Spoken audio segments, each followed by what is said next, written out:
ሰላም ፋሚሊዎቼ ዛሬ ማጠብቁትን ውድድር እናደርጋለን። ዛሬ ከሼቦቹ ጋር ነኝ። ዳንስ እናወዳድራቸውና ዛሬ ከኔ ጋር ያሸነፈው ከኔ ጋር አብሮ እራት ይበላል ማለት ነው።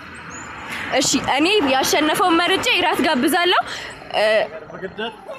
ኮሜንት ላይ ጻፉልኝ።